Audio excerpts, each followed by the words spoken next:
লক্ষ্মীপুরের চন্দ্রগঞ্জে হামলার শিকার হওয়া ছাত্রলীগ নেতা এম সজীব চিকিৎসাধীন অবস্থায় মারা গেছেন। ১৬ এপ্রিল মঙ্গলবার রাত ২টার দিকে ঢাকার পপুলার হাসপাতালে চিকিৎসাধীন অবস্থায় মারা যান তিনি।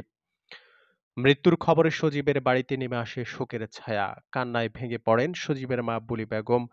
কয়েকবার জ্ঞান হারানোর ঘটনাও ঘটে।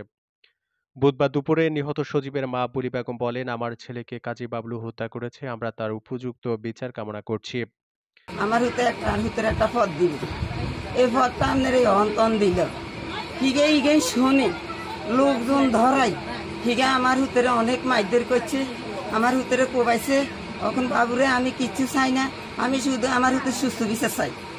তোমরা তোমার কাছে আমার এই দাবি, এই অনুরোধ যে আমার হতে কোনো সন্ত্রাস না, আমার হুত কোনো ডাকাত না, আমার হুত কোনো বাজারে চুরি করে না, আমার হতে কোনো বাজারে সন্ত্রাসী করে না। আপনারা জ্ঞান দুই সেজন আমার হুত ভালো কিনা, আমার হুত ভালো হতে রে এরকম কেন করছে হিগে, আমি এটার বিচার চাই।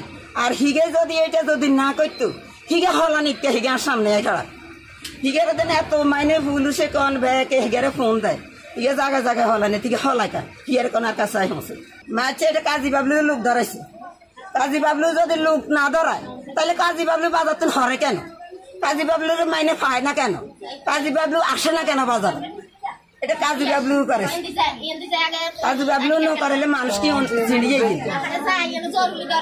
এদিকে ছাত্রলীগ নেতা এম সজীব হত্যার ঘটনায় জড়িতদের গ্রেপ্তারের দাবিতে চন্দ্রগঞ্জ বাজারে বিক্ষোভ মিছিল করা হয়েছে। ১৭ এপ্রিল বুধবার দুপুরে সদর উপজেলার চন্দ্রগঞ্জ বাজারে আওয়ামী লীগের একাংশের উদ্যোগে এ কর্মসূচি পালন করা হয়।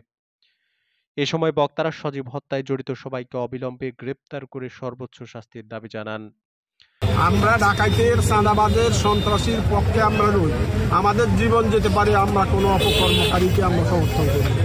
আজকে পর্যন্ত তারা এই ১ নম্বর আসামি বাবলু ডাকাইতকে এখনো গ্রেপ্তার করতে পারে নাই। আমাকে পুলিশ প্রশাসন থেকে বলা হয়েছে যে তারা শীঘ্রই গ্রেপ্তার করবে এবং তারা শীঘ্রই সফল হবে। এর আগেও আমরা অনেক প্রতিবাদ করেছি এর অন্যায়ের বিরুদ্ধে, চাঁদাবাজির বিরুদ্ধে, এর সন্ত্রাসী কর্মকাণ্ডের বিরুদ্ধে, বেয়াদবির বিরুদ্ধে।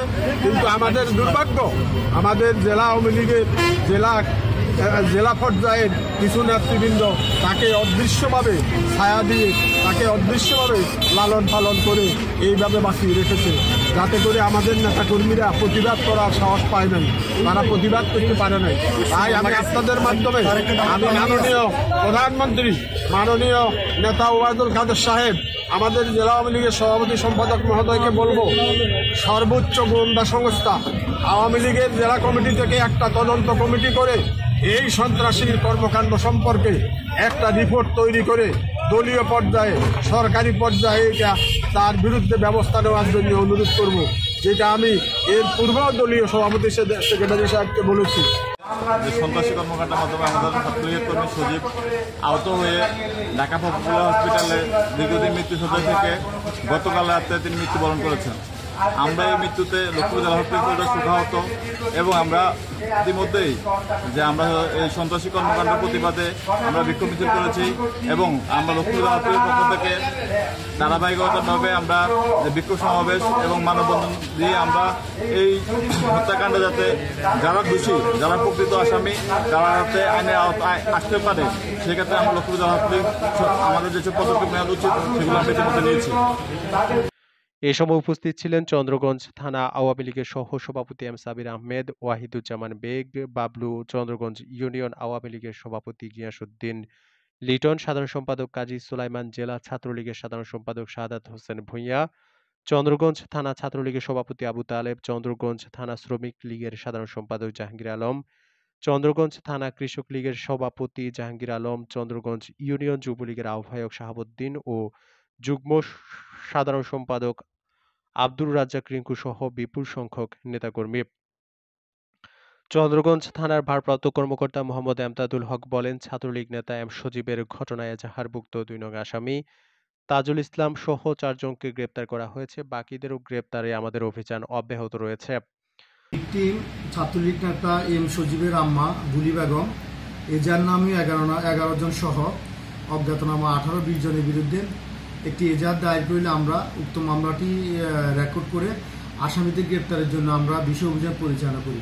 আমাদের অভিযানের পরিপ্রেক্ষিতে এজাহার নামে 2 নম্বর আসামি সহ অত্র ঘটনার সাথে জড়িত সন্দেহে আমরা মোট 4 জনকে গ্রেপ্তার করতে সক্ষম হই এবং অন্যান্য আসামিদের গ্রেপ্তারের জন্য আমাদের বিশেষ অভিযান অব্যাহত আছে।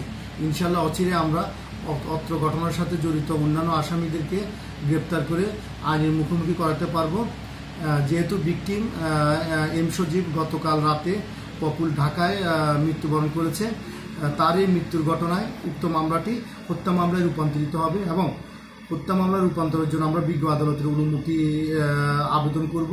ইনশাল্লাহ আমরা অত্র হত্যাকাণ্ডের সাথে জড়িত সকল আসামিকে তদন্তপূর্বক আইনি আওতা আনতে সক্ষম হব।